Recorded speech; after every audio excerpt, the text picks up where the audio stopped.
before the evening settles into darkness, before your eyes grow heavy, imagine with me something. There is no rush. The night is long. We have time for this story. You can close your eyes if you like. Nothing here requires urgent attention. Simply listen to what comes next. Imagine a moment of rest before sleep. You are comfortable. The bed beneath you feels solid. The air around you is cool. It feels pleasant. And in this quiet moment, I want you to think about something. Think about books. Think about how they came to exist, not in a dramatic way, simply as a slow process, a careful, repetitive process. It took many years and many hands. What would it have been like if you wanted a book in 1400? Not the way we want things now, where we find them easily, but truly wanted a book, wanted it deeply, the Bible perhaps, or a text for learning. What would that journey have looked like? How long would you have waited? What would it have cost you? And who would have done the work? Let your mind settle into a slower pace. We are going to walk through time, not as observers of history, but as people noticing daily life, noticing what the work felt like, noticing what the rooms looked like, noticing what the sounds were. We will travel slowly through centuries, through careful, patient work. There is a building made of stone. The walls are very thick. Very little sound comes from outside. Very little warmth comes through. The air inside is cool, almost cold. The light comes from narrow windows. They face toward the east, toward the morning sun. Windows are small in these buildings. They let heat escape. They let light escape. Heat was precious in the medieval world. The light that comes in is limited. It is only useful for certain hours. In this building there are people. They are monks. This is a monastery, a place where religious people lived. They lived and worked together. The work they do is the same. Day after day, year after year, they copy books. One of these monks is called Brother Anselm. He has been doing this for 30 years. His back is curved from sitting. The curve comes from decades of work. His hands show dark stains. No amount of washing removes them. The stains are from ink. His fingertips are rough. They are rough from holding a quill. These are the marks of a scribe, written into his body by time, written into him by repetition. But his hands move with steadiness. Only decades of practice create this steadiness. There is no hesitation in his movements. There is no need to think. His hands simply know what to do. He dips his quill into the ink. The ink fills the split tip. The tip is made from a feather. He touches the quill to vellum. A letter appears on the page. He moves to the next position. Another letter appears. Around him, other monks work in silence. They are not together in any dramatic way. They are not working as a team. They are individual monks, each at their own desk, each doing the same repetitive work, each at their own pace. The only sounds in the room are small, the scratch of quill on vellum, the occasional dip of a quill into ink, someone reaching for a new page, the movement of parchment. These are quiet sounds. They create a rhythm. This rhythm repeats through the morning. The morning progresses very slowly. The light gradually brightens. The sun rises higher in the sky. Even so, candles burn at each desk. The light of the candles combines with sunlight. Together they create just enough illumination, just enough light for careful work. The work continues around them. One letter follows another, one page follows another, one day follows another. For the monks who do this work, the pattern is always the same. Wake early, come to the scriptorium, prepare the workspace, prepare the ink, begin writing, continue writing for hours. The work does not vary. The purpose is clear. A text must be copied. A book must be made. Brother Anselm writes slowly. He writes with complete care. Every letter matters. Mistakes cannot be easily corrected. If a letter is wrong, the page might be abandoned. The vellum is too expensive to waste. So the work proceeds with complete attention. No rushing, no carelessness. Every movement is intentional. To complete a single Bible takes approximately 3 years. That is 3 years of this work, 3 years of sitting in this cool room, 3 years of mornings beginning the same way, 3 years of the quill moving across vellum, one letter at a time. Some monks spend their entire adult lives copying texts. They might complete several books in a lifetime. They might complete only one. The materials for making a book are expensive. The vellum comes from the skin of sheep, or sometimes from the skin of calves. It must be specially prepared. The hair is removed, the skin is cleaned, it is stretched and scraped.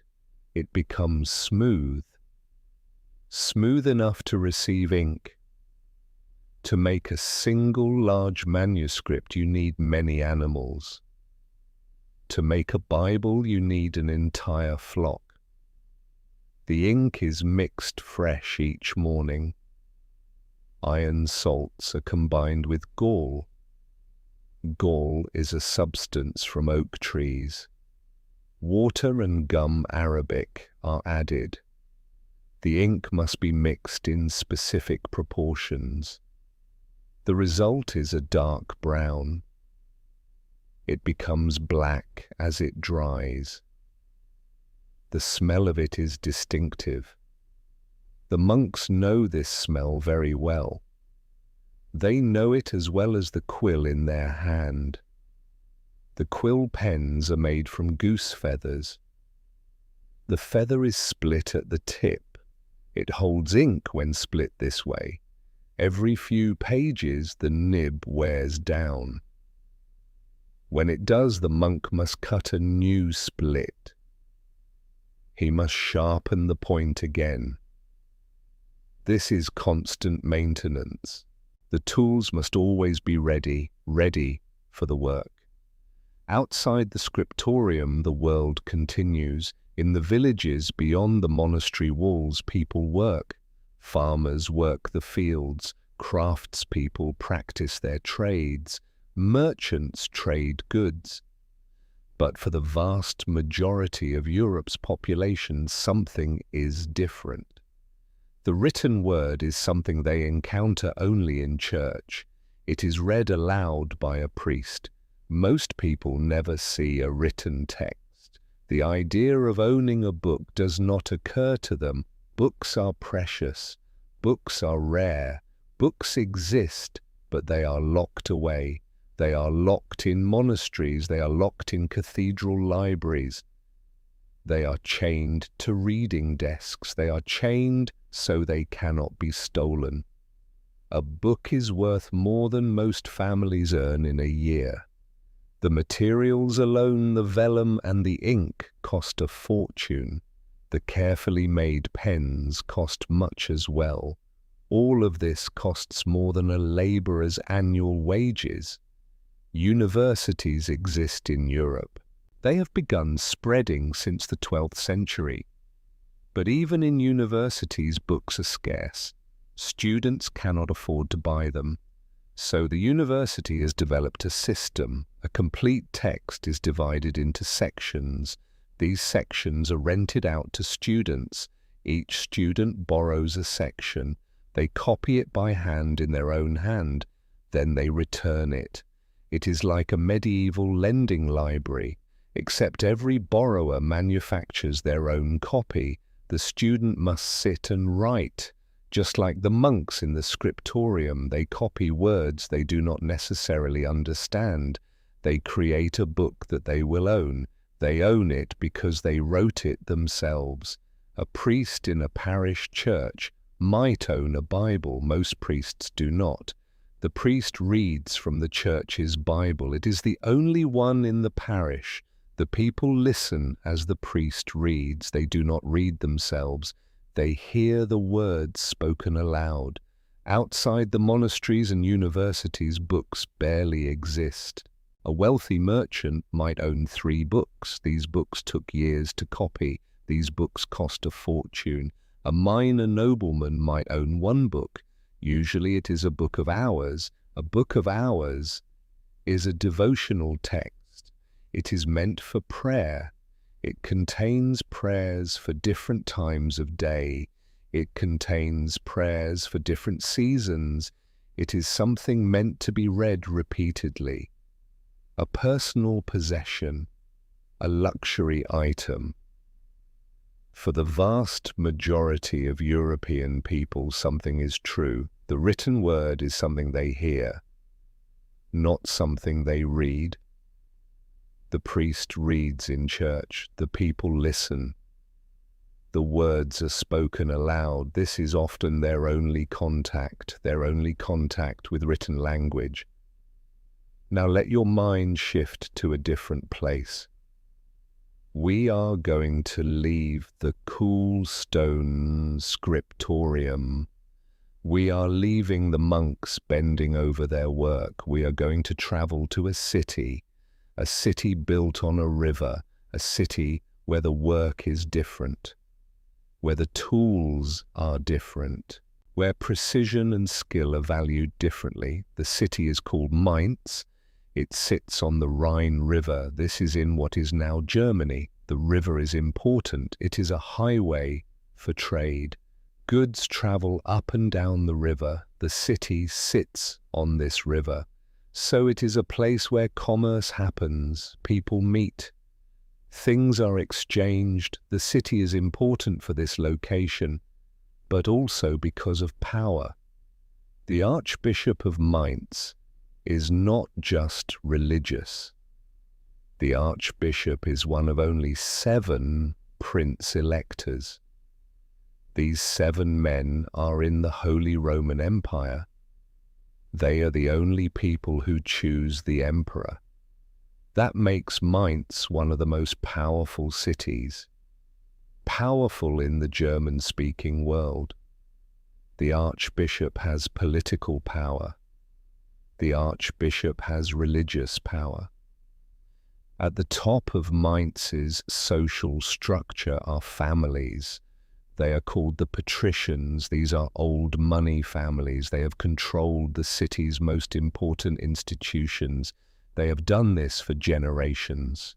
Among these institutions is the Archbishop's coin mint. The mint is where coins are made. It is a place of precision work. The people who run the mint are not scholars. They are not clergy. They are men of metal and money. Families whose wealth comes from striking coins. They understand alloys. They understand casting. They understand critical tolerances. The same image must be stamped over and over. It must be stamped without distortion. Imagine the coin mint on a working day. There is a furnace. The furnace burns hot. The air is thick with heat. Metal is melted in the furnace. It becomes liquid. The liquid metal is bright, almost white from the heat. A craftsman pours the molten metal into molds. The molds are made of bronze. They are shaped to form coins. The metal flows into the mold. It takes the shape almost instantly. It begins to cool immediately. The color changes from bright white to orange to gray. The cooled metal is removed from the mold. It is now a blank piece of metal. Rough, not yet a coin. The blank must be placed under a punch. The punch is a hardened steel die. An image is carved into it. The image might be a face. It might be a crown. It might be a crest or seal. The blank piece of metal is placed on an anvil. The punch is positioned above it. A hammer strikes. The force is enormous. The metal deforms. The image is transferred from the die onto the blank. The die is lifted. The coin now bears the mark. But the edges are rough. Shavings must be filed away. The surface must be smoothed. More work, more care, more precision. The men who do this work do it hundreds of times a day. By afternoon, the first station has produced enough metal. By evening, finished coins are stacked in wooden boxes. Each coin is the same. Each one bears the same image. Each one is the same size and weight. The consistency is remarkable. Done by hand, done by repetition, done by skill. One family controlled part of the mint. They were called the Genslich family. They had wealth, they had position, they had power in the city. Around the year 1394, a child was born. The child was born into this family. The child would later be known by a different name. He would be known as Gutenberg, Johannes Genslich Gutenberg. This child did not grow up around books. He grew up around metal. From his earliest years, he was immersed in the world of precision metalwork. He watched the punches used to stamp images. He watched the molds used for casting. He watched men blending alloys. They tested the properties. They understood how different metals behaved. They understood behavior under heat. They understood behavior under pressure. Every technical skill for printing came from this. He absorbed the skills in the family trade. This is the way knowledge passed forward. Knowledge did not pass through books. Knowledge did not pass through schools. Knowledge passed through living. Knowledge passed through watching. Knowledge passed through doing the work. Alongside people who had been doing it for years, the knowledge entered his body. It entered his hands. It became part of how he thought about problems. A young person would watch an older craftsman day after day, year after year. The older person would not explain everything. There would be no instruction manual. The younger person would simply observe.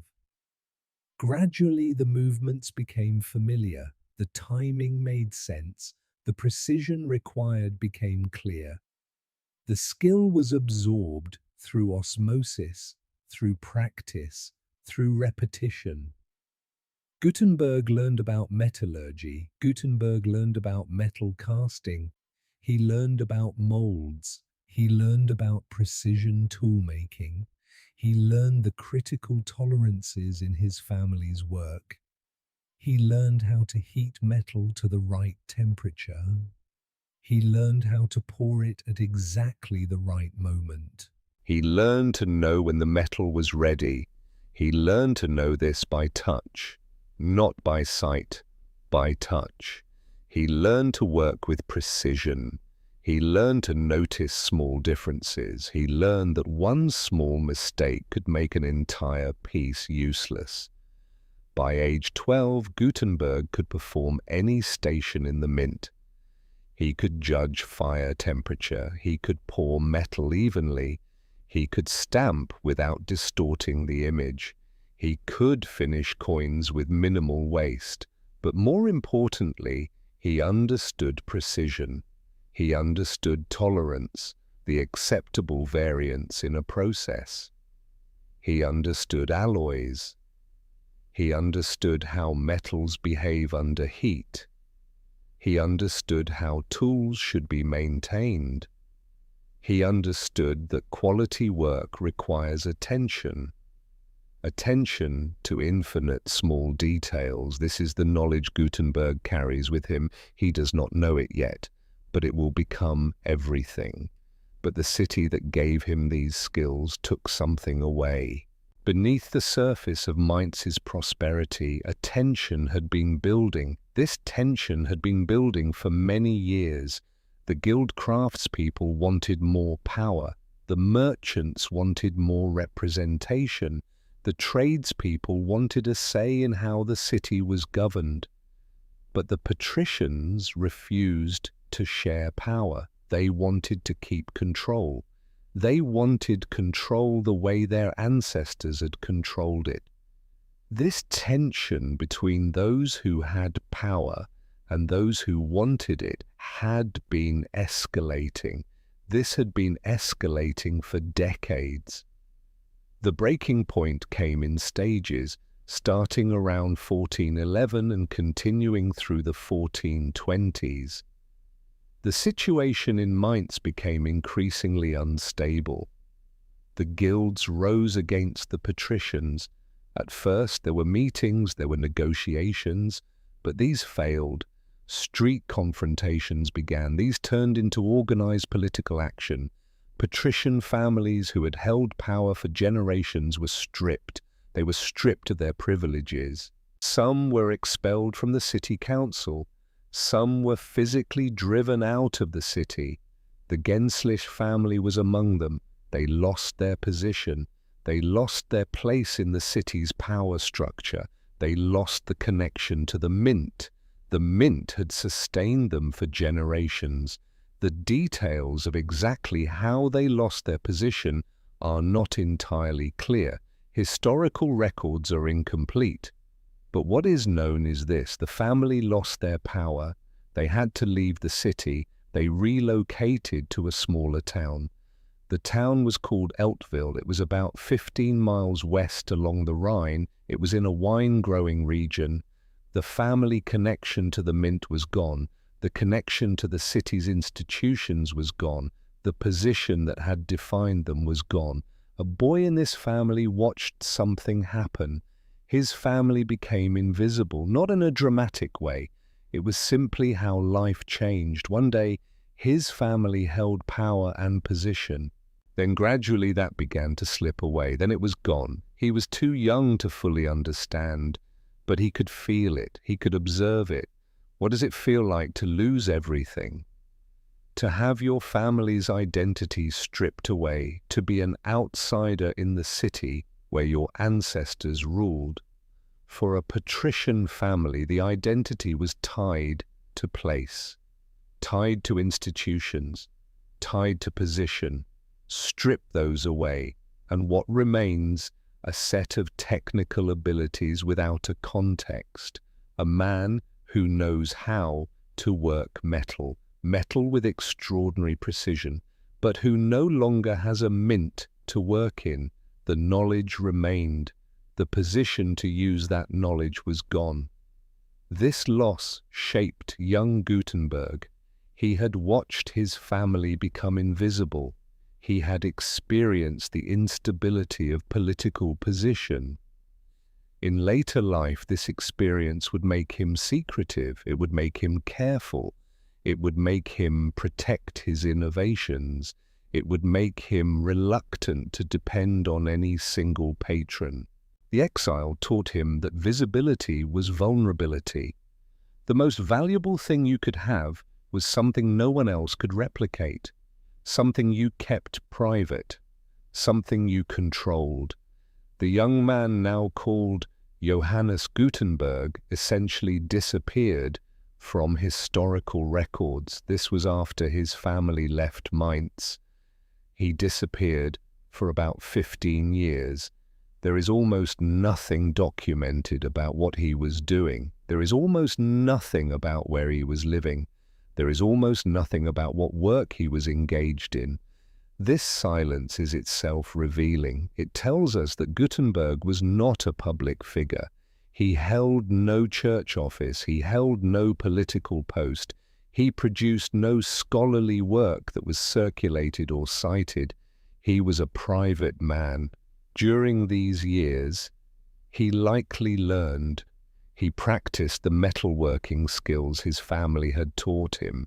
He observed. He experimented. He developed expertise in working with metal. He developed expertise in understanding alloys. He developed expertise in creating precision molds. He worked quietly. He worked alone or with a few people. He worked without seeking recognition. He worked without drawing attention.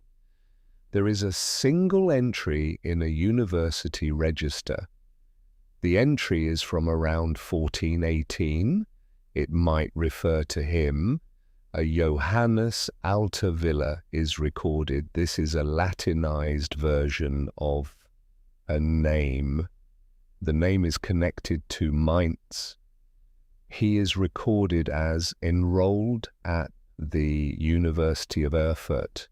This might be Gutenberg, it might not be. No one knows for certain. If it was him, this is our only evidence of any formal education. If it was not him, then we know nothing. We know nothing about his intellectual formation. This happened during these crucial years. This absence from the historical record is important. It tells us something about the man. He was not seeking recognition. He was not building a public reputation. He was living quietly, learning, observing, developing skills that would not be visible. After nearly 15 years of this quiet existence, something happened around the year 1433. Gutenberg appears again. He has settled in a city called Strasbourg. This is another prosperous, free city. It is on the Rhine. It is about 100 miles south of Mainz. Strasbourg had a thriving artisan class. It had a more welcoming political culture. It was more welcoming to outsiders than Mainz. It was a logical destination for a man with his skills. He appears to have supported himself through various enterprises. He knew how to cut and polish gemstones. He had worked with lens grinding. He possessed the metalworker's instinct for tools. He possessed the instinct for precision. At some point, he entered into a business partnership. The partnership was with 3 local men. The arrangement covered several commercial ventures: polishing gemstones, manufacturing small mirrors intended for sale. The mirrors were intended for religious pilgrims. Pilgrims traveled to sacred sites. And a third enterprise that Gutenberg kept deliberately vague. The partners knew this enterprise existed. They had invested money in it. But Gutenberg controlled the details. He shared them sparingly. No one outside the workshop knew exactly what he was doing. He maintained the secretiveness he had learned in his youth. He protected his work. He shared information only with people he trusted completely. During these years in Strasbourg, Gutenberg also began something. He began to think about a different problem. He was observing the world around him. He was noticing things. He noticed the slow process of copying books by hand. He understood from his own experience how long careful work took. He understood how expensive materials were. He understood how many skilled hours went into a single product. He wondered about the monks in their scriptorium. He wondered about how long it took to copy a Bible. He wondered if there might be a different way, not urgently, not with a sense of calling, simply as a craftsman noticing a problem, thinking about it, beginning to wonder if there might be a solution. This was not inspiration in the dramatic sense. It was observation. It was the beginning of thinking. thinking about a different approach to an old problem. Then one of his business partners died. His brothers demanded to be admitted to the partnership. Gutenberg refused. The brothers sued. The lawsuit was heard in Strasbourg's municipal court. This was in 1439.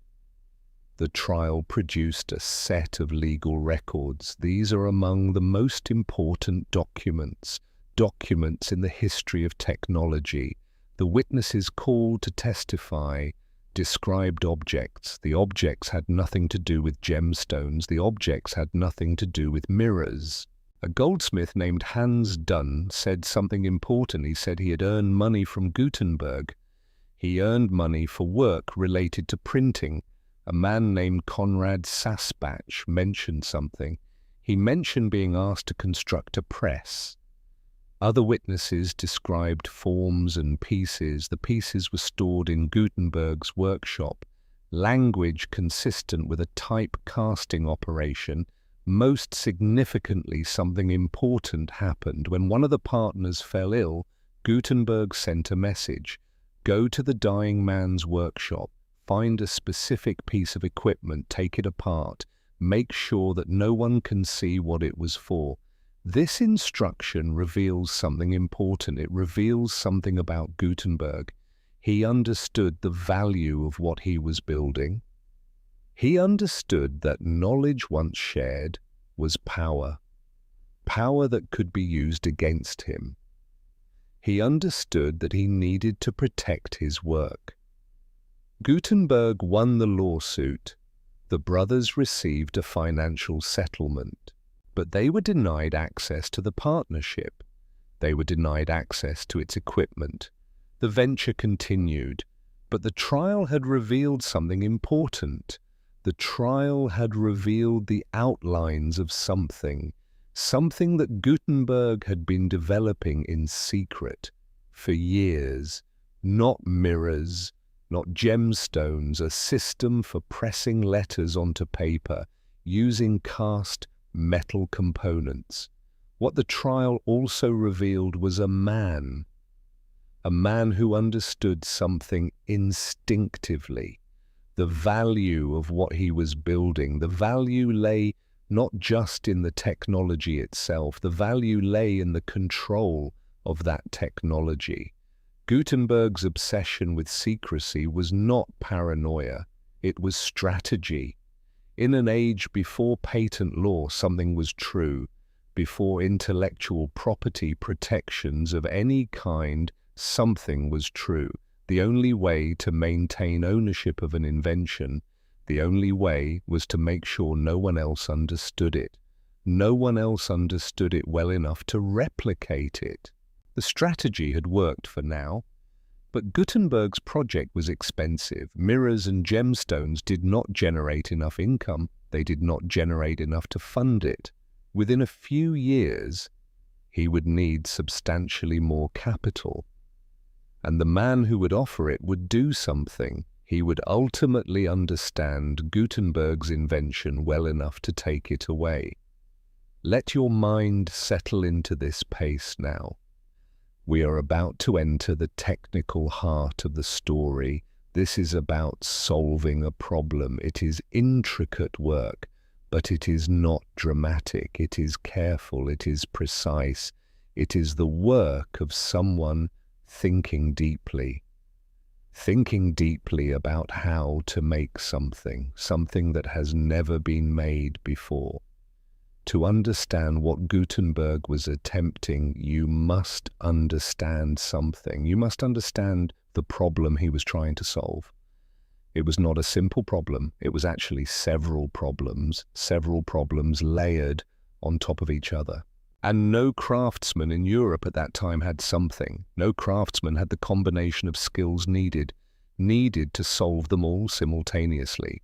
The idea of printing itself was not new. Woodblock printing had existed in Europe since the late 1300s.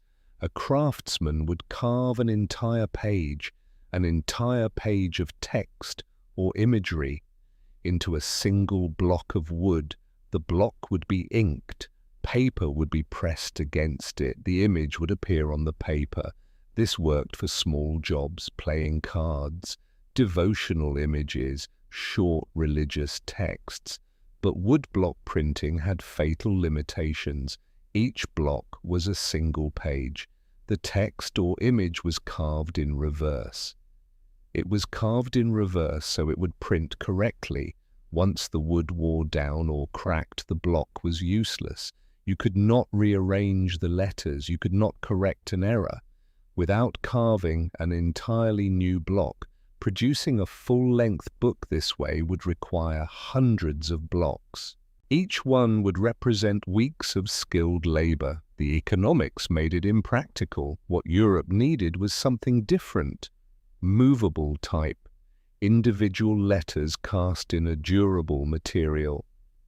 Letters that could be arranged into words, locked into a frame, inked, pressed onto a page, then taken apart, cleaned, and rearranged into entirely different words for the next page. The same set of letters reused endlessly.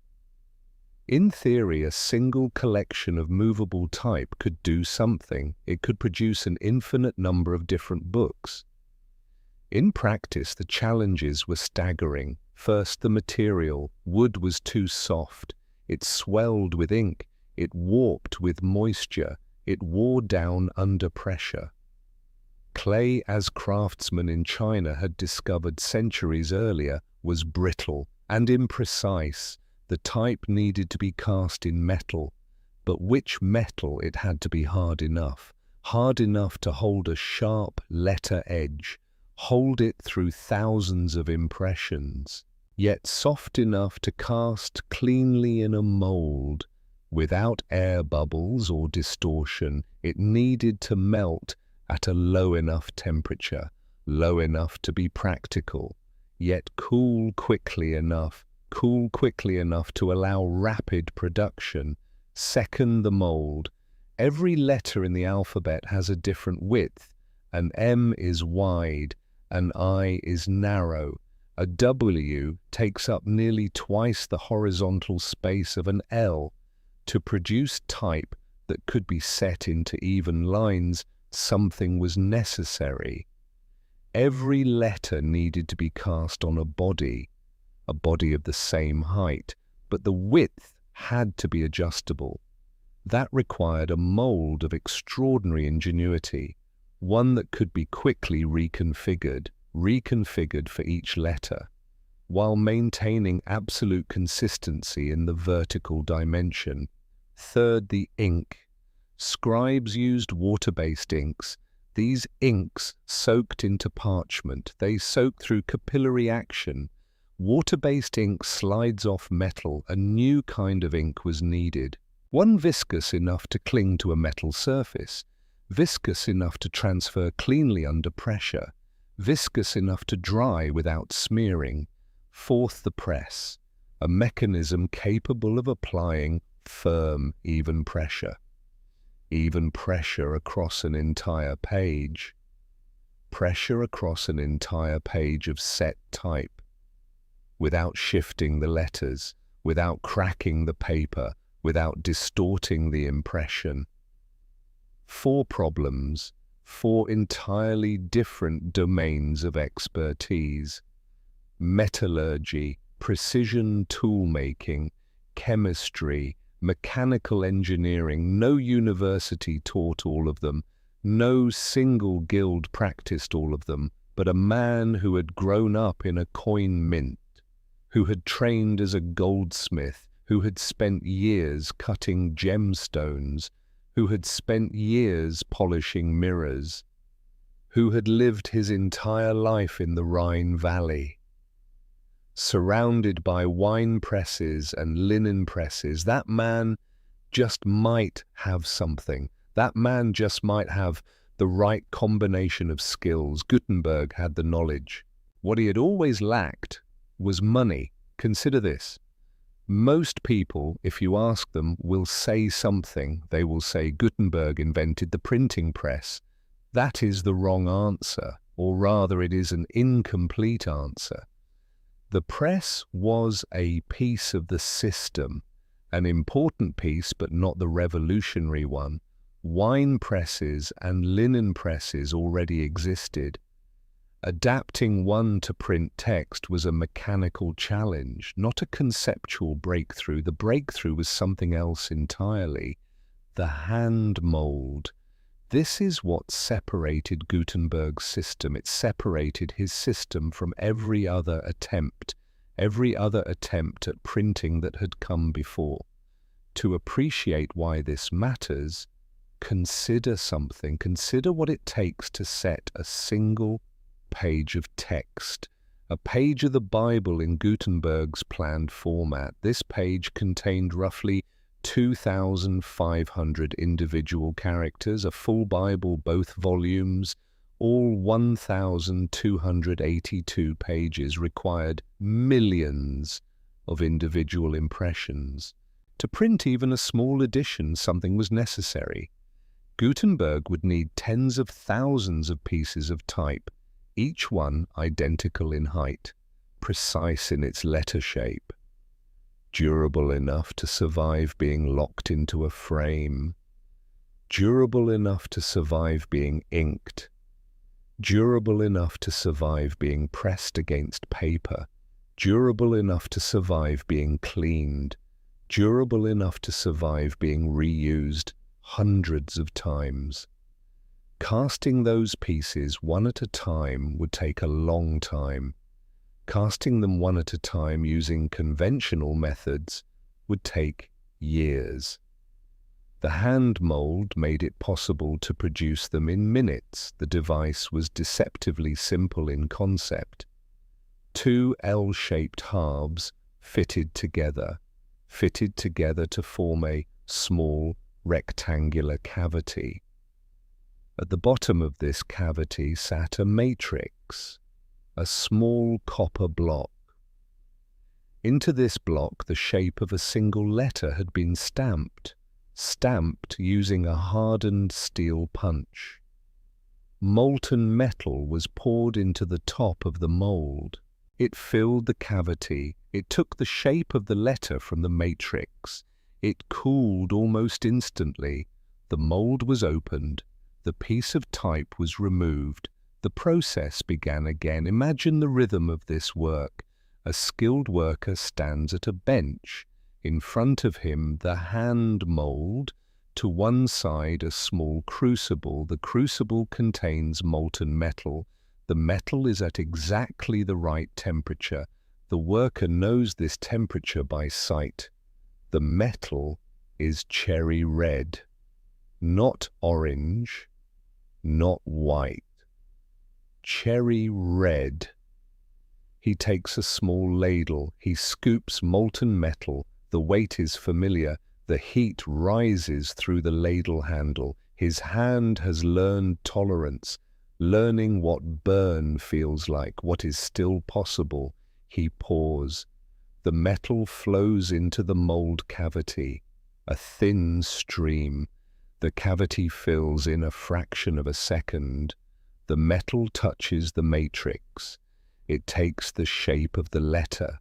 The image of the letter is transferred in real time. The sound is small, a whisper of metal finding form.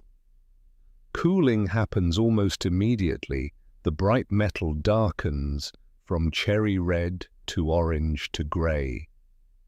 The transformation takes 3 seconds. He opens the mold. The two pieces separate. The type piece emerges. It sits in his palm. Still warm. Not hot. Warm. The letter is perfect. Sharp edges.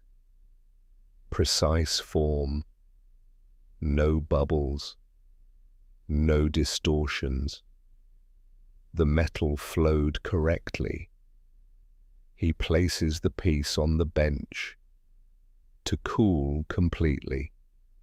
Around him, other workers do this. each at their own casting stations, not sequential, rhythmic, multiple workers, each pouring, each casting, each removing type. The sound is rhythm, repeated, pour, flow, cool, remove, place, pour, flow, cool, remove, place. By the end of a day, something happened. A skilled worker will have cast 400 individual pieces, each one the same shape, each one precise, each one identical in height, adjustable in width, each one ready for the next stage. The genius was in the adjustability. Because letters vary in width, something happened. The two halves of the mold could slide against each other, widening or narrowing the cavity, widening or narrowing it to accommodate an M, widening or narrowing it to accommodate an I, while keeping the height absolutely constant. A skilled worker using this device could cast hundreds of pieces in a single day. Within weeks, an entire working font could be produced. Every letter, every punctuation mark, every ligature, every abbreviation, every variant form of the same letter, used to adjust spacing, all of it could be created, all of it could be ready for use. The alloy itself was another critical innovation. Through years of experimentation, Gutenberg arrived at something, a mixture of lead tin and antimony. Lead provided softness, lead provided a low melting point, tin improved flow, tin reduced shrinkage. Antimony, the crucial addition, did something. It expanded slightly as it cooled, this pressing the molten metal firmly into every fine detail of the matrix. The result was type that was sharp, durable, remarkably consistent from piece to piece.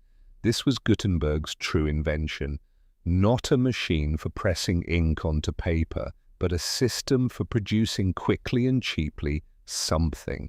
Thousands of identical components that such a machine required to function. The ink came next, or rather the failure of existing ink came first. Every scribe in Europe used essentially the same formula. Iron gall ink, made by combining iron salts combined with tannic acid extracted from oak galls, the hard growths produced by wasps on oak trees, mixed with water and gum arabic. It flowed smoothly from a quill. It bonded with parchment through absorption. It had worked well for centuries. It was useless for printing. Water-based ink beaded on metal surfaces. It refused to adhere to the type. When it did transfer under pressure, something happened. It bled into the paper fibers, producing blurred, ghostly impressions. The crisp, black letter forms that Gutenberg needed, these were impossible with scribal ink. His solution drew on an entirely different tradition, not the scriptorium but the painter's studio, oil-based paints using linseed oil as a binder. These had been refined by Northern European painters, refined throughout the 14th and 15th centuries. Gutenberg adapted this approach. His ink combined linseed oil boiled and thickened to the right viscosity, combined with finely ground lamp black.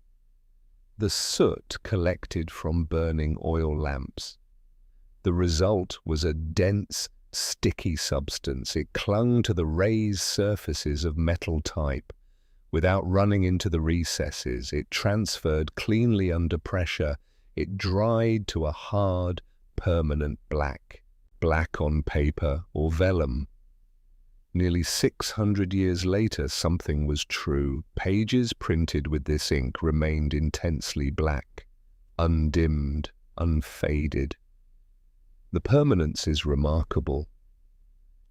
It is the result of a formulation so effective that it remained the basis for printing ink with only minor modifications for the next 4 centuries. The press itself required less invention. It required more adaptation. The screw press was a simple mechanism.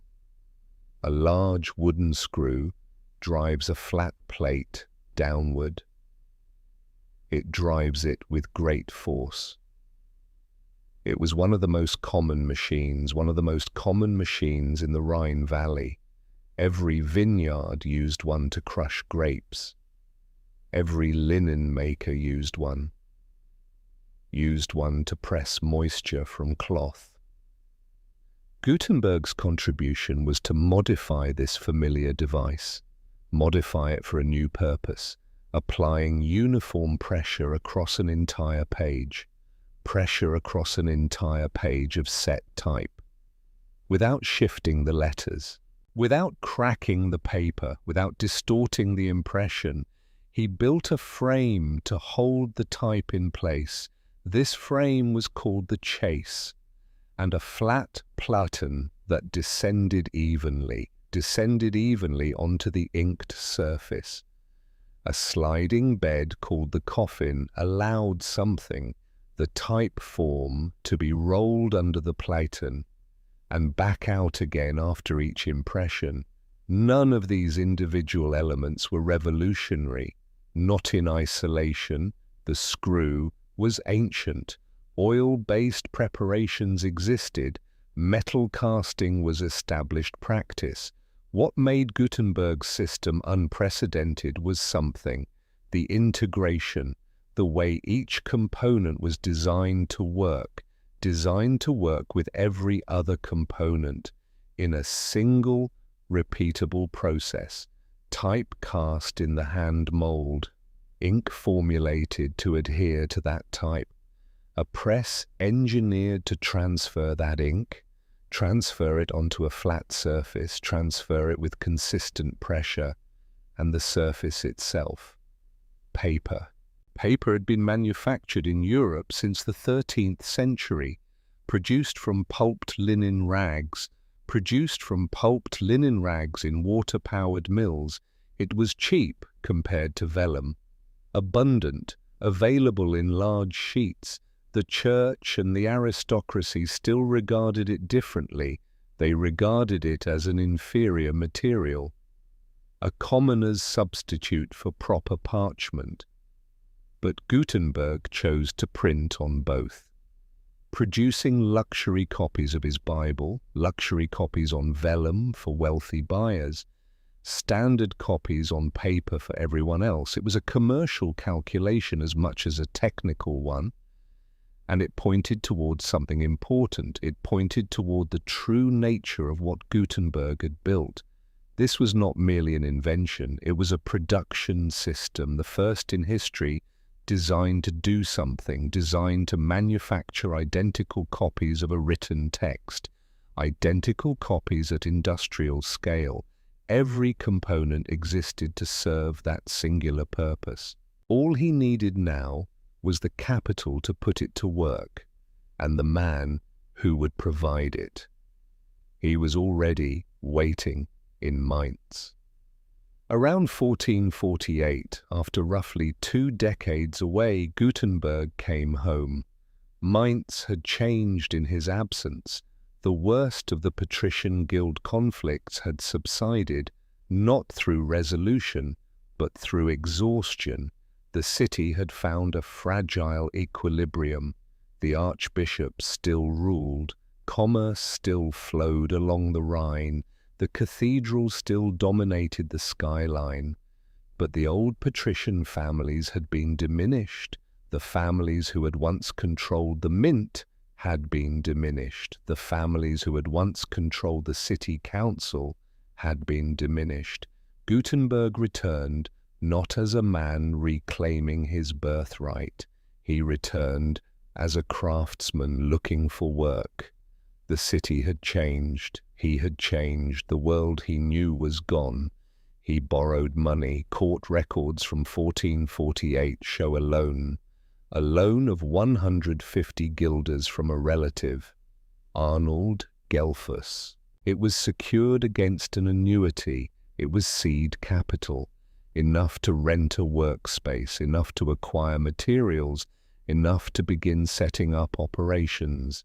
He established a workshop, likely near the Hof zum Gutenberg, the old family property whose name he carried, and he began to print, but not Bibles, not yet. Gutenberg's earliest printed products were small, practical, commercially shrewd. Among the first identifiable items attributed to his press, a poem about the Last Judgment, the so-called Sibylline Bull, printed as a single-sheet broadside, likely around 1452 or 1453. He also produced a Latin grammar textbook, the Ars Minor of Aelius Donatus, a standard school text that had been in continuous use for over 1,000 years, a text for which there was reliable ongoing demand. And then there were the indulgences. The Catholic Church sold indulgences, printed certificates promising the buyer something, a reduction in the time their soul would spend in purgatory after death. It was an enormous business. Handwritten indulgences were slow and expensive to produce. This limited how many the church could sell. Printed indulgences could be generated by the hundreds, each one identical, except for blank spaces, where a priest would fill in the buyer's name, where a priest would fill in the date of purchase. Gutenberg printed indulgences for the church, starting as early as 1454. They may have been among his most profitable early products. There is something almost too neat about this, the technology that would eventually enable something, the technology that would eventually enable Martin Luther, enable Luther to attack the indulgence system, the technology that would give ordinary people access to the Bible in their own languages, bypassing the church entirely, was first put to commercial use, printing the very documents. The documents that symbolize the church's monopoly on salvation. Gutenberg did not see the irony. He could not have. He was a practical man, trying to fund an expensive dream. The church was a willing customer. These early products proved something, proved that the technology worked at a commercial scale. Grammars and broadsides and indulgences were profitable, but they were small, limited. They did not require the full capacity of Gutenberg's system. They did not require the hundreds of thousands of individual type pieces. They did not require the coordinated labor of multiple workers. They did not require the vast quantities of ink and paper that his press was capable of consuming. What Gutenberg wanted, what he had perhaps always wanted, was to print an entire Bible, the complete Latin Vulgate, both Testaments, over 1,000 pages, a book that every church in Europe needed, and almost none could afford. It would be the most ambitious publishing project. The most ambitious publishing project ever attempted. It would prove something beyond any doubt. It would prove that the age of the scribe was over. It would also cost a fortune, and Gutenberg did not have one. A man named Johannes Fust was not a fool. He was a Mainz citizen of considerable means. He was a goldsmith by training. a money lender and merchant by practice, a man who recognized an opportunity when one presented itself. Sometime around 1450 something happened. Fust and Gutenberg entered into a financial arrangement. This arrangement would shape both their lives. This arrangement would ultimately shape the history of printing itself.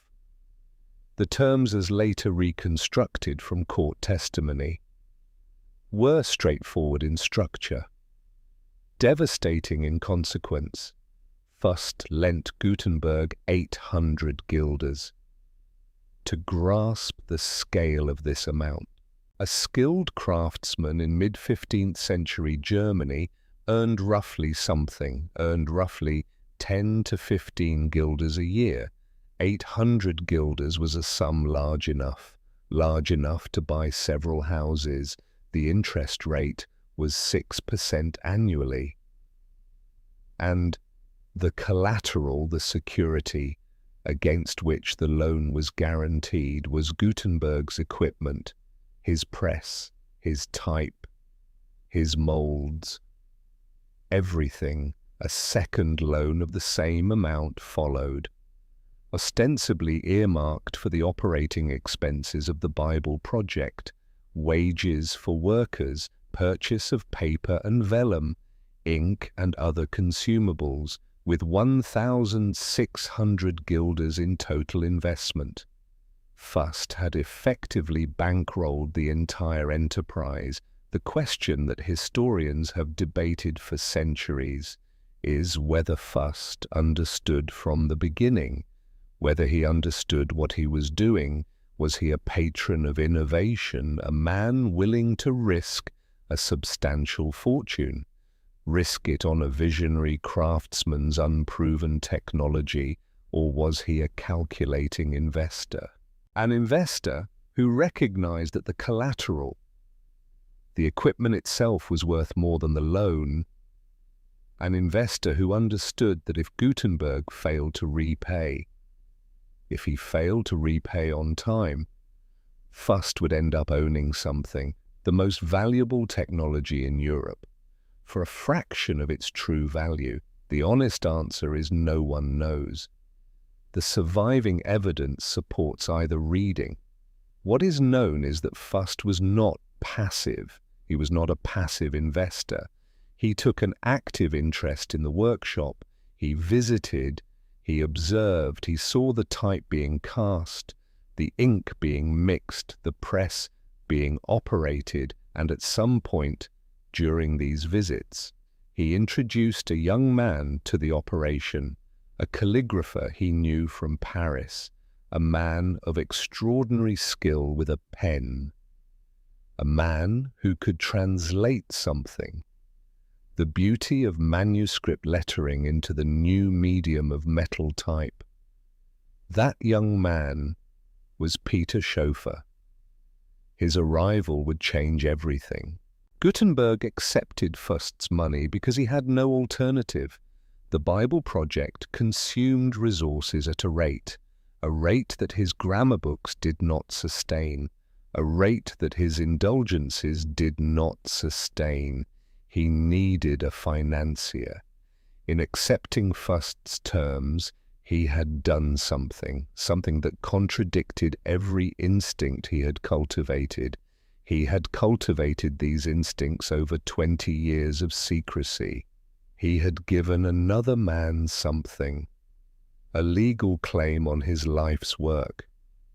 The presses began to run, the Bible began to take shape, page by painstaking page, and the interest on Fust's loans began to accumulate, quietly, relentlessly, like water rising behind a dam.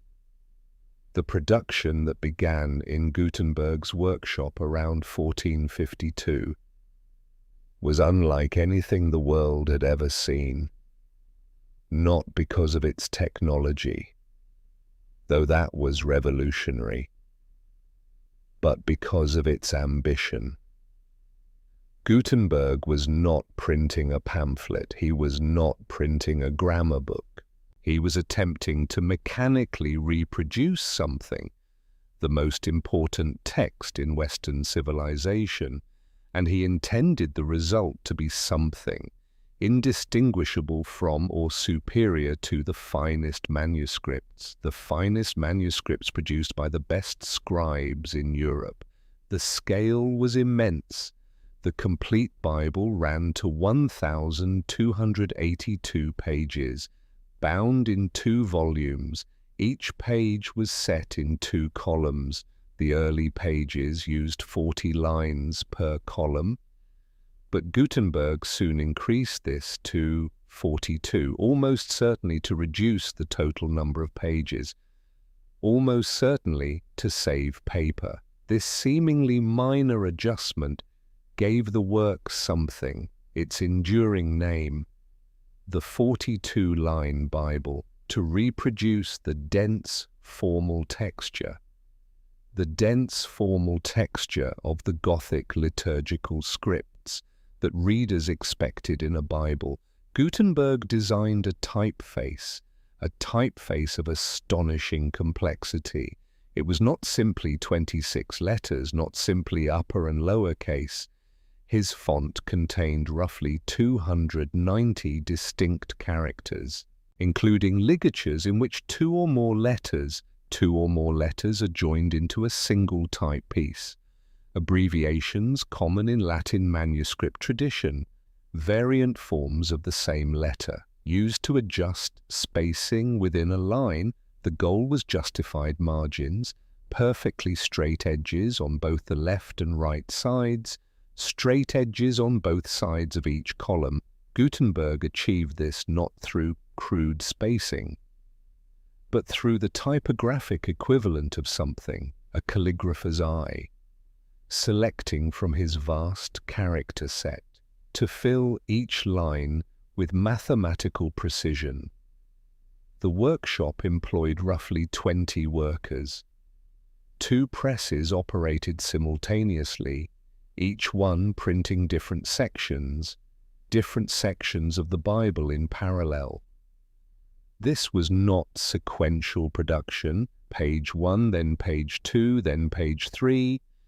It was concurrent production, with multiple gatherings of pages, progressing through composition, proofing, correction, printing and drying, all at the same time. Managing this workflow required organizational sophistication that rivaled the text itself. The paper alone consumed staggering quantities of material. Roughly 180 copies of the Bible were printed, approximately 135 on paper, and 45 on vellum. A single vellum copy required something, the skins of about 170 calves. The paper copies, while cheaper, still demanded thousands of large sheets, produced at rag paper mills along the Rhine, and imported in bulk. And through all of this, the casting, the composition, the inking, the pressing, the drying, the collating, Gutenberg maintained his insistence on quality. His insistence bordered on obsession. The letter impressions are deep and even, the ink is uniformly black, the margins are consistent, the registration, the alignment of text. The alignment of text on the front and back of each sheet is remarkably accurate for a process being performed for the first time in human history. He also made a calculated aesthetic decision. The printed pages left blank spaces, where hand-painted decorative initials could be added, where marginal flourishes could be added, where rubrication could be added. After printing, by a trained illuminator, each copy of the Bible, though mechanically identical in its text, would be individually decorated. The effect was extraordinary.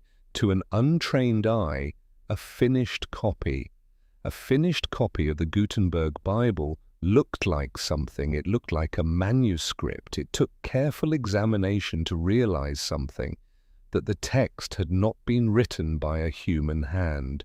The project consumed roughly 2 years, 2 years of relentless, painstaking, unprecedented labor. And during every one of those months, Johann Fust's interest was compounding, a fact that Gutenberg seems to have ignored or believed he could deal with later. Outside the workshop in the streets of Mainz, the pages were beginning to circulate, and someone very important was paying attention. Peter Schoeffer arrived in Gutenberg's workshop. Arrived as a solution to a technical problem, he became the instrument of something, its creator's transformation. Schoeffer was a young man, probably in his mid-20s when he joined the operation, though the exact date of his arrival is uncertain. What is certain is his background. Before coming to Mainz, he had worked as a professional scribe and a calligrapher in Paris, copying manuscripts for the university book trade. His handwriting was exceptional. He understood letter forms, not as abstract shapes, but as living elements of a visual tradition stretching back centuries. The thick strokes and thin strokes, the precise angles, the rhythmic spacing, that distinguished competent copying from genuine artistry. This was exactly what Gutenberg needed. The typeface for the Bible had to convince readers, convince them that they were looking at something. The work of a master scribe. Designing such a typeface required someone who could bridge 2 worlds, the world of the pen and the world of the punch. Schoeffer could look at a page of manuscript text and understand which visual qualities needed preservation in metal, and which could be adapted or discarded. His calligraphic expertise almost certainly influenced something, the design of the type used in the 42-line Bible, and his understanding of page layout may have shaped its visual architecture as well. But Schoeffer was more than a type designer. He was a quick study, working alongside Gutenberg. He absorbed the technical processes that the older man had spent decades developing in secret, the composition of the alloy, the operation of the hand mold, the formulation of the ink, the mechanics of the press. He learned everything, and he learned it with the full access that Gutenberg, for the first time in his career, was forced to grant, because the scale of the Bible project demanded delegation. This was the architecture of the situation. A master craftsman aging, having spent decades in secrecy, now forced to share his knowledge, share it with an apprentice. The apprentice, young and talented, learning rapidly. The financier visiting regularly, watching, observing, understanding the value of what was being created. The Bible was nearly finished. The most magnificent book ever produced was taking shape, page by perfect page. Around the year 1455, the Gutenberg Bible was completed, and it was breathtaking to hold a copy, as the few people who have been permitted to do can attest, is to encounter something that seems to exist outside of time. The pages are large, roughly the dimensions of a modern broadsheet newspaper. The text is set in 2 columns, 42 lines each, in a typeface so precisely cut and so evenly printed that the eye initially refuses to believe something, that it was not written by hand. The ink, nearly 600 years later, remains a deep, saturated black. has not faded, has not browned, has not cracked or flaked from the surface of the paper. The margins are generous and clean. The overall impression is one of something, absolute authority, a book that looks the way Scripture is supposed to look, weighty and permanent beyond the reach of human error. Approximately 180 copies were produced. The vellum copies, about 45 of them, were luxury objects intended for something, cathedrals, wealthy monasteries, powerful patrons. The paper copies, numbering roughly 135, were still expensive, but within reach of a broader market. Prosperous churches, university libraries, affluent private buyers. Each copy left Gutenberg's workshop as something, a stack of printed sheets, unbound and undecorated. Buyers then sent their copies to something, local bookbinders and illuminators, who added hand-painted initials, decorative borders, and rubricated headings. According to the owner's taste and budget, this meant that no two copies of the Gutenberg Bible are identical in their final form.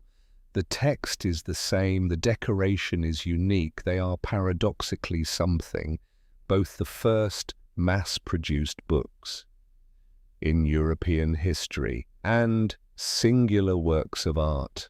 The commercial reception was immediate. We know this because of a letter.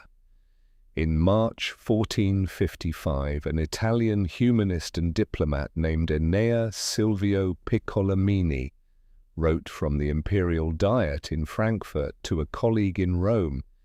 He described seeing something, sample pages of a remarkable Bible. The script he wrote was exceedingly clean and correct.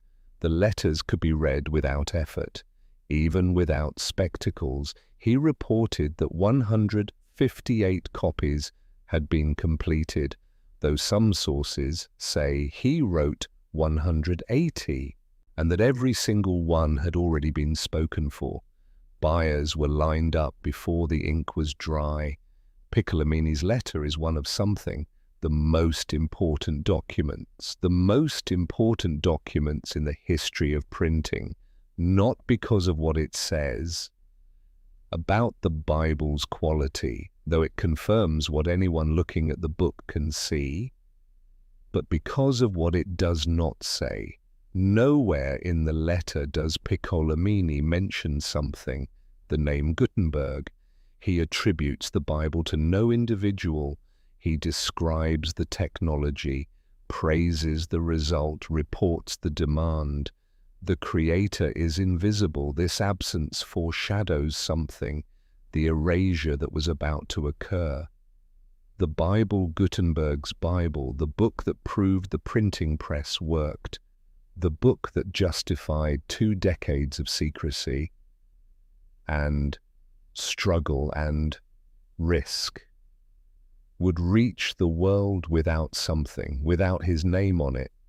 Because even as Piccolomini was writing his letter, even as the final sheets were being pulled from the press and hung to dry in Mainz workshop, Johann Fust was preparing something, preparing his move. The interest on the loans had been accumulating for 5 years. Gutenberg had been pouring every resource into something, the project leaving nothing with which to repay his creditor. The Bible was finished, the technology was proven, the equipment was worth far more now than the sum Fust had originally lent. Fust, who had watched and waited and learned, was ready to collect. In November of 1455, Johann Fust filed suit against Johannes Gutenberg in the ecclesiastical court of the Archbishop of Mainz. The timing was precise in its own way. The Bible was complete, The technology was proven, the market was hungry. Fust's claim was straightforward. He had lent Gutenberg 800 guilders for the development of the printing equipment and a further 800 for operating expenses related to the Bible project. Interest had been accumulating for approximately 5 years. The total debt, including compounded interest, now exceeded something.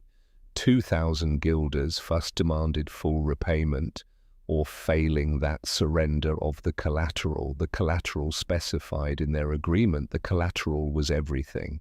The presses, the type, the molds, the ink, the unsold copies of the Bible, the complete infrastructure of the most advanced technology workshop in Europe. Gutenberg's defense, as far as can be reconstructed from fragmentary records, rested on technical arguments about how the loans were structured and dispersed. The court reviewed the terms of the loan, the interest calculations, the use of the funds. A judgment was rendered. The collateral passed to the creditor. This is how such matters were resolved. Not through blame, through law. The financial arrangement had terms. The terms were not fulfilled. The agreement specified what would happen. In this circumstance, this was what happened. Fust did not waste a single day. Together with Peter Schoeffer, he immediately established something, a new printing firm. The Fust and Schoeffer workshop occupied the premises and equipment that Gutenberg had built. The workers who had learned their craft under Gutenberg now answered to something, new management. The presses continued printing, the Bible type continued being used. What had been one workshop became two. What had been Gutenberg's became Fust's. In August of 1457, the workshop produced something, a major work, the Mainz Psalter, a lavishly printed book of Psalms. The work featured something, large decorative initials, printed in 2 colors, red and blue, achieved through a technically demanding process.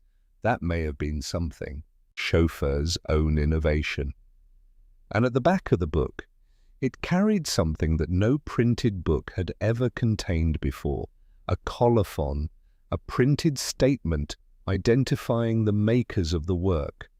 The colophon named something, Johannes Fust and Peter Schoeffer. It identified Mainz as the place of production. It gave the date. It was in effect something, the first printed trademark in history. Gutenberg's name appeared nowhere. What does a man do when something happens, when his life's work is taken from him? In Gutenberg's case, the answer appears to be something. He starts again. The years immediately following the lawsuit are the most hotly debated period in Gutenberg's scholarship. The documentary evidence is sparse, contradictory, and endlessly argued over, but a plausible reconstruction, the one supported by the strongest combination of circumstantial evidence, suggests that Gutenberg did not simply do something, did not simply accept his dispossession and retire. There is evidence that he retained or acquired something, enough equipment to establish a smaller printing operation. A Mainz citizen named Conrad Humery appears in later records as possessing printing materials that he acknowledged had belonged to Gutenberg. This suggests that Humery either did something, either lent Gutenberg money, or partnered with him in some capacity after the Fust lawsuit, providing the capital for a modest workshop. More intriguing is something, the connection to Bamberg, a Bible printed in 36 lines per page, as opposed to the 42 lines of the famous Gutenberg Bible was produced around this period using type that bears something, a strong stylistic resemblance to Gutenberg's earlier work. The 36-line Bible, as scholars call it, has been tentatively linked to something, a printing workshop in Bamberg, roughly 150 miles east of Mainz.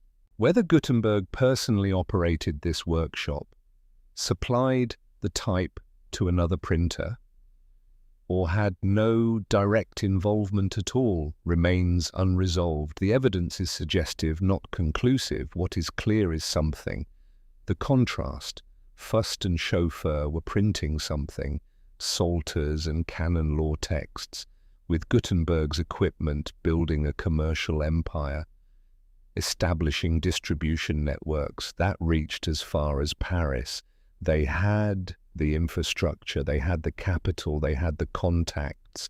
Gutenberg, if he was printing at all, was doing so on the margins, smaller jobs, inferior equipment, a fraction of the capacity he had once commanded, and yet he continued. Whatever else we may not know about Gutenberg, during these years we know this, he did not stop. The man who had spent 2 decades perfecting a technology in secret, who had mortgaged everything to bring it into being, who had watched it taken from him by legal force. That man picked up whatever tools remained and went back to work. There is a book that bears something, Gutenberg's Shadow. Though like everything else in his story, it refuses to carry something, his name. The Catholicon, a massive Latin dictionary and encyclopedia compiled in the 13th century by a Dominican friar named Giovanni Balbi. It was a reference work, dense and practical, used by scholars and clergy across Europe. Producing a manuscript copy required something, months of scribal labor. Printing it was something, an obvious commercial opportunity. Someone in Mainz around 1460 did exactly that. The printed Catholicon runs to something. Over 700 pages, the type is smaller and less elaborate than the Bible type, suggesting either something, a different workshop, or a deliberate reduction in cost and ambition. The printing quality is competent, but not extraordinary. It was a workhorse book, not a showcase. What makes it significant is the colophon. At the back of the Catholicon, a printed note declares something, that this book was produced with the help of the Most High, at whose nod the tongues of infants become eloquent, and who often reveals to the lowly what he conceals from the wise. It goes on to praise something, the wondrous agreement, proportion, and harmony of punches and types, language that explicitly describes the printing process. It identifies Mainz as the place of origin. It attributes the achievement to something, divine inspiration. It does not name something, the printer. Scholars have debated the Catholicon's authorship for centuries.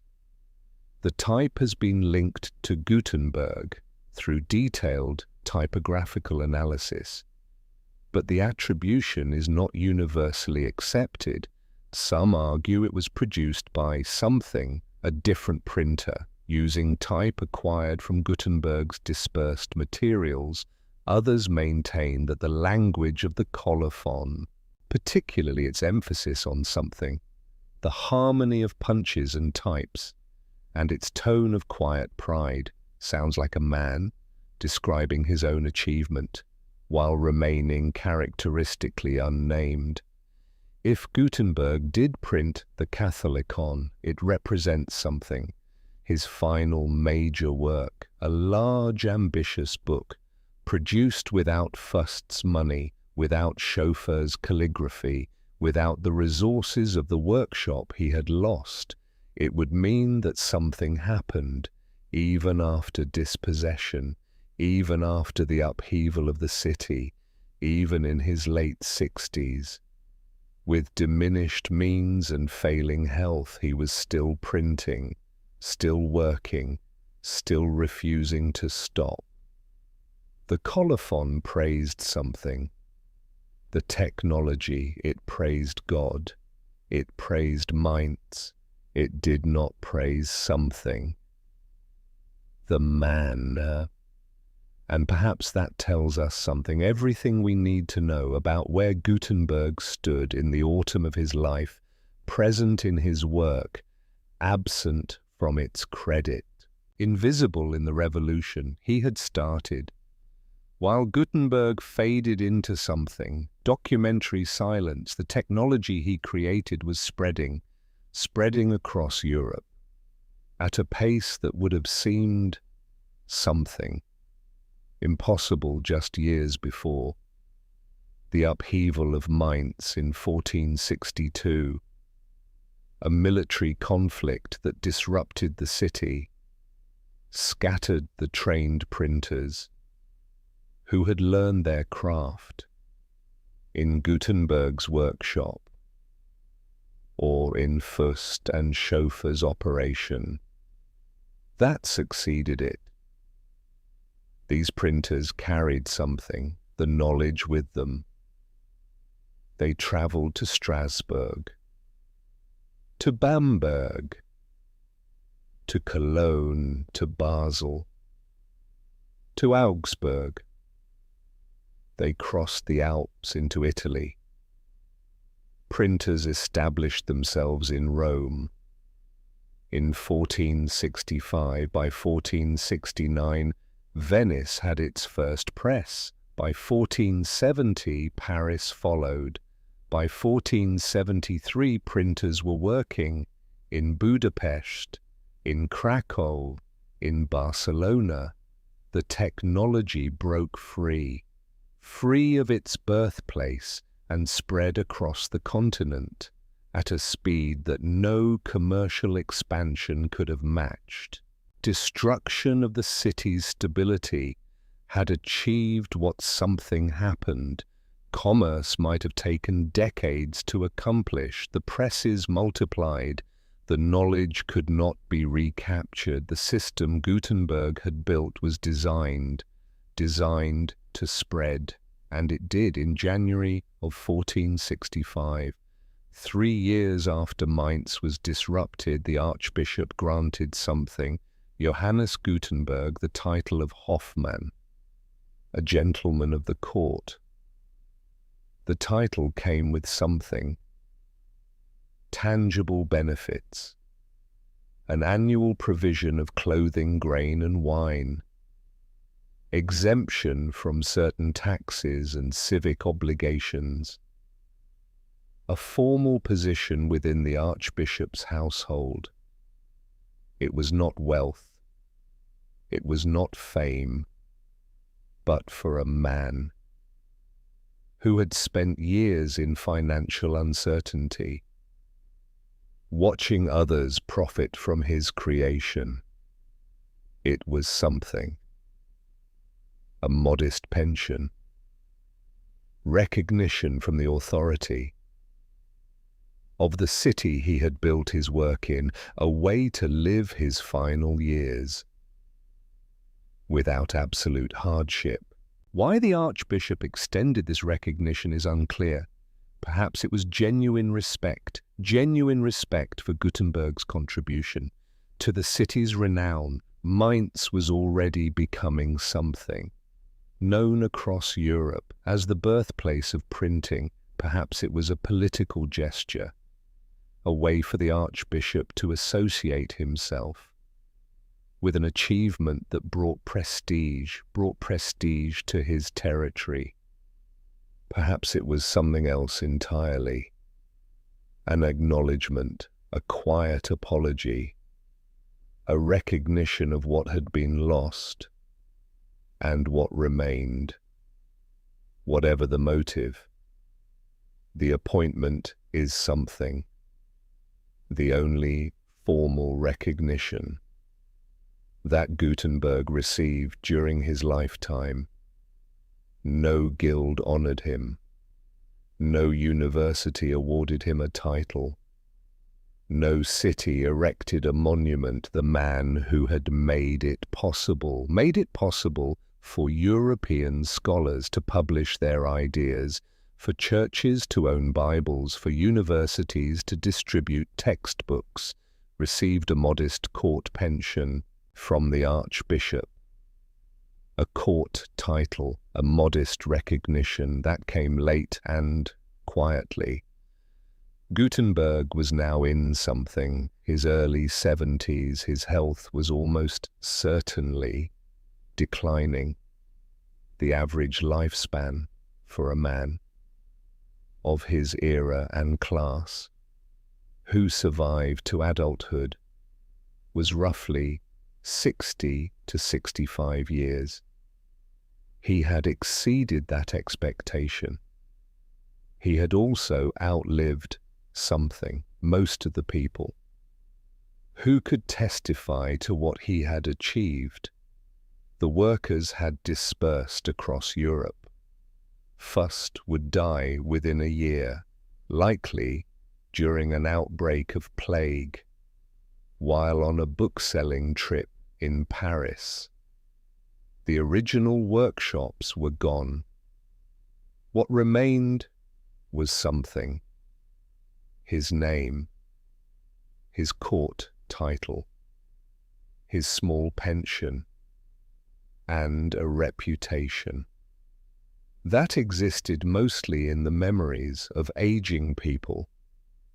He lived quietly. There is no record of drama, no great deeds. He is simply something. An old man living in the city where his work began. The years pass, his hair grows white, his movements slow. The court pension arrives regularly. Clothing, grain, wine. It is modest, but it is something.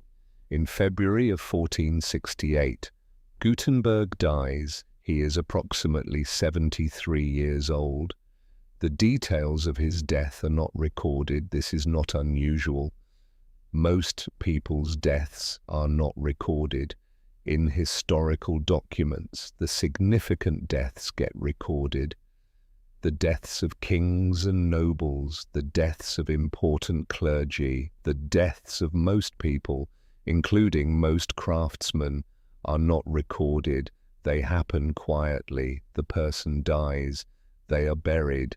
Life continues for the living. He is buried in a local church. The church is later rebuilt. The old burial place is lost. Eventually, no one remembers where he was buried. The grave markers wear away.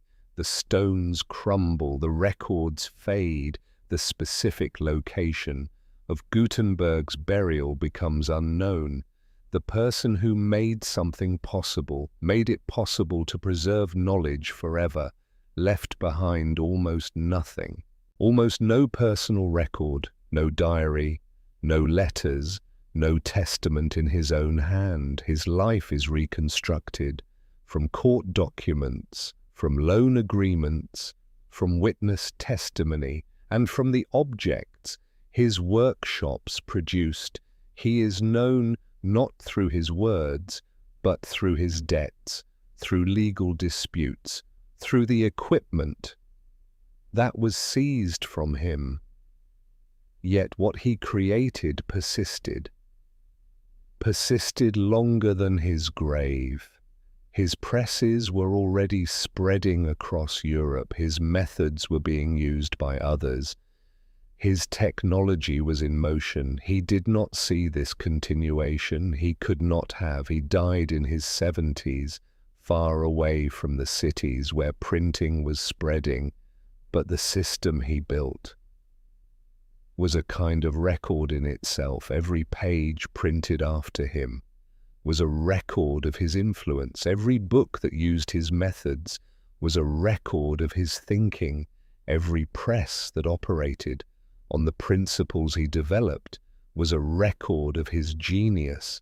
the specific man, his face, his voice, his final words, these are lost. But the work persists. After Gutenberg's death, printing spreads rapidly across Europe. The technology cannot be stopped or contained. Within decades, presses operate. In hundreds of cities, within a century, millions of books exist, where centuries earlier there had been thousands. The consequence is something. Knowledge becomes abundant. Universities can distribute textbooks. Scholars can read each other's work. Scientific progress accelerates. Because scientists can publish their findings and have them read by scientists in other cities, language becomes standardized. Because printers need consistency to serve large markets, national languages begin to crystallize into the recognizable forms they hold today. German, French, English, Italian. The Protestant Reformation becomes possible because Martin Luther's writings can be printed and distributed widely. Without the printing press, the Reformation could not have happened, could not have happened at the speed it happened, could not have happened at the scale it happened. The religious upheaval that changed the world would not have been possible. Without a technology that could make thousands of identical copies of a text. But these are large historical consequences. They are presented calmly as the natural outcome of a technology that makes copying possible. Gutenberg himself never saw most of them. He died before Martin Luther posted his thesis. He died before the scientific revolution. He died before the Enlightenment. He could not have imagined what his invention would enable. For more than a century after Gutenberg's death, it is unclear who invented printing. Different cities claim something credit. Haarlem in the Netherlands promotes a local legend about a man named something, Lorenz Coster, who supposedly invented printing. Before Gutenberg, Strasbourg points to something, its trial records. Bamberg hints at something, involvement. Different printers claimed something, to have invented the technology. The history becomes confused, gradually through the work of historians and scholars over many decades. Evidence accumulates, documents are discovered, court records are examined, typographical analysis is performed. The evidence points consistently to Gutenberg. His primacy is established by the 18th century. Gutenberg's role in inventing printing is broadly accepted. By the 19th century, his name is synonymous with something: the printing press, a reputation so firmly established that no competing claim can dislodge it. It took nearly 400 years. The man who invented something, the technology of permanent record keeping, was himself nearly lost to the record, but eventually he is remembered. Of the approximately 180 Gutenberg Bibles printed around 1455, roughly 49 complete or nearly complete copies survive today.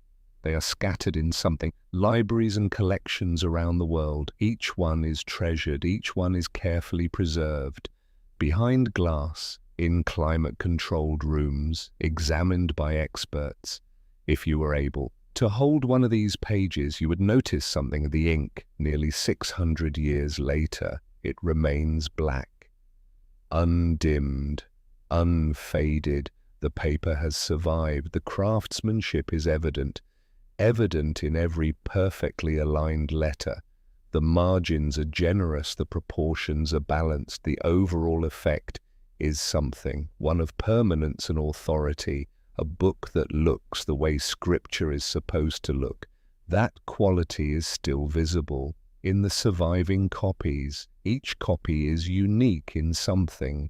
Its decoration, each was hand-decorated after printing.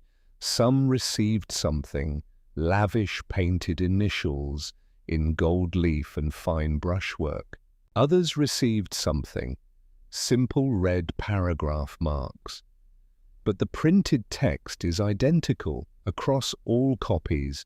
They are paradoxically something, both mass-produced books and singular works of art. The narrative now begins to release you from the story.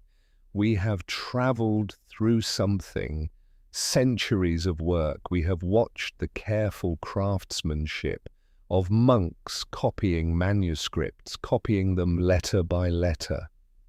We have seen the precision work of the coin mint. We have observed the innovation of the printing press, observed it develop slowly through experimentation and thought. We have watched the Bible take shape page by perfect page. We have witnessed the spread of knowledge across a continent. We have seen the person who started it all become invisible in the revolution he had started. No drama, no final revelation, simply acknowledgement that something happened. The story has unfolded and now concludes. The story is complete. You have witnessed something, centuries of work. You have felt something, the cold of the scriptorium. You have experienced something, the rhythm of typecasting. You have watched pages accumulate. In the workshop, you have seen the tension and resolution of the legal dispute presented in neutral language. You have witnessed something, the scattering of the printers across Europe. Let all of this settle now, like the cooling metal, like the hardening ink, like the pages hanging quiet in the dark workshop. After the day's work is finished, the presses ran, the pages came. The world changed, but that was long ago, far away in a time when books were precious and knowledge was rare. Now let your breathing slow, your eyes grow heavy, your mind becomes still. The story is complete. There is nothing left to hold on to, no ending to reach, no question unanswered. Simply let yourself drift. The night is long, sleep is waiting. Close your eyes and let the image of those quiet workshops, those careful hands, those pages slowly accumulating, fade gently into darkness. You are safe. You are warm. You are home. Let sleep come. There is nothing more to do, nothing more to know, only rest. Sleep now.